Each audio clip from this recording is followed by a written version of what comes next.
সরকারের এই নিশ্চয়তাকে কেন ঘোষণা করা হবে না বলতে রুল জারি করা হয়েছে এবং কেন তাদের একটা ডাইরেকশন দেওয়া হবে না রিপ্রেজেন্টেশন দেওয়া হবে না শর্ট টার্ম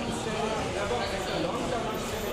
গ্রহণের মধ্য দিয়ে পাশাপাশি এই এনভায়রনমেন্ট সিচুয়েশনকে মনিটরিংয়ের মধ্য দিয়ে যেন একটা নিয়ন্ত্রণে রাখা যায়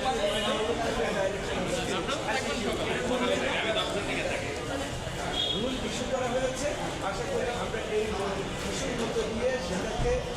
নিয়মিত মনিটরিংয়ে রেখে এই ইনস্টিটিউশনটাকে আমরা একটা রুলস রেগুলেশন অ্যান্ড পলিসির মধ্য দিয়ে বাংলাদেশ এবং ঢাকার রাজধানী যে ঝুঁকিতে রয়েছে আগামীতে যেন বাংলাদেশ সহ ঢাকার রাজধানী অ্যাবান্ডেন্ট শহরে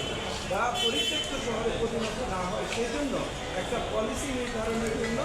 আমরা এবং রুলস রেগুলেশন নির্ধারণের জন্য আগামীতে এখানে প্রয়োজনে সাপ্লিমেন্টারি রুল ইস্যু করার জন্য আবেদন করব।